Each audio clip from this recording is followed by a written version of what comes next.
Hello students, this is Gayatri. Welcome back to another video of class 9th। और आज हम करेंगे क्लास 9th की वर्कशीट नंबर 47। टॉपिक है इसका volume of a sphere and a hemisphere. तो इस अब हम आ जाते हैं क्वेश्चंस पे।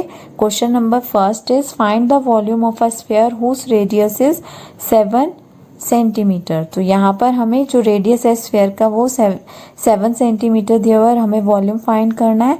तो हम जानते हैं वॉल्यूम ऑफ अ स्फीयर का फॉर्मूला क्या होता है, 4/3 पाई आर क्यूब। तो यहाँ पर हम वैल्यूज पुट करते हैं, 4/3 एज इट इज रहेगा। पाई की जगह हम पाई की वैल्यू कितनी होती है 22/7 और आर यानी कि जो रेडियस है वो हमें कितना गिवन है यहाँ पे 7 सेंटीमीटर। अब क्योंकि आर का क्यूब है तो इसलिए हम 7 को कितने टाइम्स रखेंगे, 3 टाइम्स रखेंगे। 7 से 7 जो है वो कैंसिल हो जाएगा, हमारे पास रह गया जो ऊपर है उसमें रह गया 4, 22 इंटू 7 अपॉन नीचे क्या रह गया हमारे पास से 3। अब इनको मल्टीप्लाई करेंगे तो हमारे पास आएगा 4312/3। 3 से 4312 को डिवाइड करेंगे तो आएगा 1437.33 सेंटीमीटर क्यूब। क्योंकि वॉल्यूम था इसलिए इसकी जो यूनिट होगी वो क्या होगी, सेंटीमीटर क्यूब। तो यहाँ पर हमने वॉल्यूम स्फीयर फाइंड किया। अब क्वेश्चन नंबर सेकंड जो है उसमें हमें क्या फाइंड करना है, hemispherical bowl. Question number second is a hemispherical bowl has a radius 3.5 centimeter. What would be the volume of water it would contain? तो एक hemispherical bowl है और उसका जो रेडियस है 3.5 सेंटीमीटर है। तो अब हमें इसमें जो वाटर है उसका हमें वॉल्यूम बताना है कि उस हेमिस्फेरिकल बाउल में कितना जो वाटर है वो आ सकता है, यानी उसका क्या वॉल्यूम है वाटर का, वो हमें फाइंड करना है। तो यानी कि हमें क्या फाइंड करना है, वॉल्यूम ऑफ हेमिस्फेरिकल बाउल। तो यहाँ पे हमें रेडियस दिया हुआ है तो हम लिख लेते हैं radius of a hemispherical bowl is equal to 3.5 centimetre. अब इसके वॉल्यूम का फॉर्मूला क्या होगा, 2/3 pi are cube. 2/3 as it is रहेगा, पाई की जगह 22/7 और आर हमें कितना दिया हुआ है 3.5 सेंटीमीटर। अब क्यूब है तो इसलिए इसको हम 3 टाइम्स लिख लेते हैं, 3.5 इंटू 3.5 इंटू 3.5। अब हम क्या करते हैं, यहाँ पर डेसिमल हटाने के लिए डेसिमल हटाते हैं और क्योंकि उसके बाद एक नंबर हमें दिया हुआ है तो 10 यानी 10 से डिवाइड कर देते हैं। इसी तरह यहाँ पर भी हम पॉइंट हटाते हैं, नीचे आ जाएगा 10 और यहाँ पर भी पॉइंट हटाएंगे तो नीचे आ जाएगा 10। अब इसको हम काट लेते हैं तो सिंप्लीफाई करेंगे तो हमारे पास कितना आएगा, 5 7 35, 5 2 10, 5 7 35, 5 2 10, 5 7 35, 5 2 10। अब ये जो 2 है ये 2 से हमारा 2 कैंसिल हो जाएगा और 7 से 7 कैंसिल हो जाएगा। 2 से 22 को डिवाइड करेंगे आएगा 11। तो हमारे पास क्या आ गया, ऊपर रह गया 11 इंटू 7 इंटू 7 और जो हमारा डिनोमिनेटर है उसमें रह गया 3 इंटू 2। तो इनको मल्टीप्लाई करेंगे तो ऊपर आ जाएगा 539 और ये हो गया 3 2 6 डिवाइड करके आएगा 89.83 सेंटीमीटर क्यूब। तो यानी जो वॉल्यूम है स्फेरिकल बॉल का वो कितना आया, 89.83 centimetre cube. Question number third देखते हैं। Question number third is find the volume of a sphere whose surface area is 154 centimetre square. अब इस क्वेश्चन में हमें वॉल्यूम फाइंड करना है बट हमें रेडियस नहीं दिया हुआ है।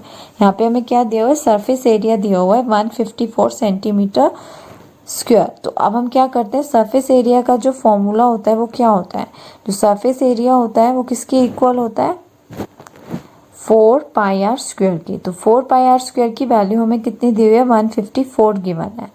अब 4 को हम 4 रहने देते हैं, पाई की जगह 22/7 और आर स्क्वायर को एज इट इज लिख लेते हैं और 154 को भी ऐसे लिख लेते हैं।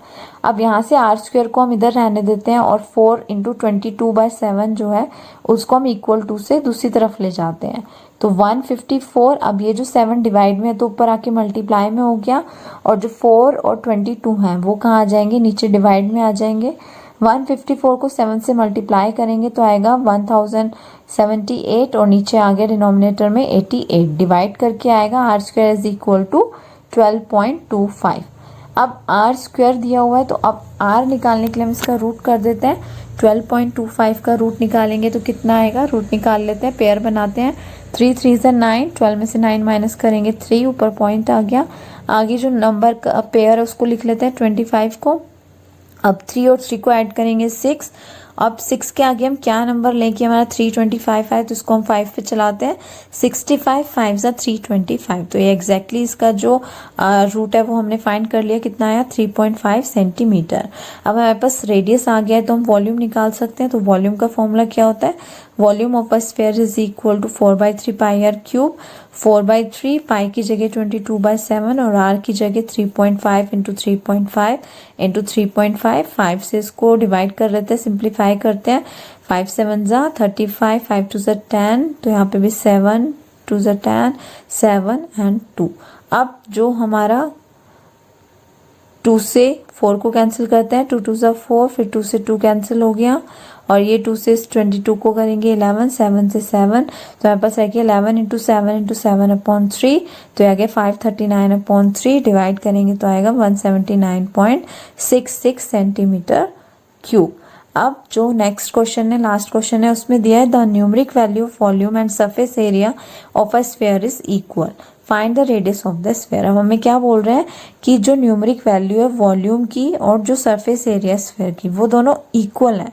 यानी जो वैल्यू है, आंसर है वॉल्यूम और सरफेस एरिया, वो बराबर दिए हुए हैं, हमें रेडियस फाइंड करना है। तो जो वॉल्यूम ऑफ स्फीयर है हमें गिवन है कि वो सरफेस एरिया के इक्वल है। अब वॉल्यूम का फॉर्मूला होता है 4/3 पाई आर क्यूब और सरफेस एरिया का होता है 4 पाई आर स्क्वायर। पाई से पाई कैंसिल हो जाएगा इस आर क्यूब में, और ये जो आर स्क्वायर है इधर मल्टीप्लाई में इधर आके डिवाइड हो जाएगा, तो ये हो गया R cube upon R square. और ये जो 4 है और इधर जो 4/3 है इसको हम इक्वल टू से इधर लाएंगे तो हो जाएगा 3/4। 4 से 4 कैंसिल हो गया और ऊपर आर क्यूब है, नीचे आर स्क्वायर है, तो आर स्क्वायर से आर क्यूब को हम डिवाइड करते हैं तो एक आर हमारे पास रह जाएगा। तो ये हो गया r इज इक्वल टू 3। तो हमारा जो रेडियस है वो कितना आ गया? 3।